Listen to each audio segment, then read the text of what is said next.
Chân trời đó ta tin có bình yên, có một nơi để chút những muộn phiền. Chỉ cần ta vững tâm bước qua những tháng trầm, chỉ cần ta biết buông chẳng bao giờ tổn thương.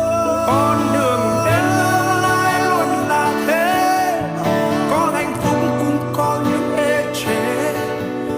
Rồi một mái tóc phai ta an vui nhìn lại, đời tựa như giấc mơ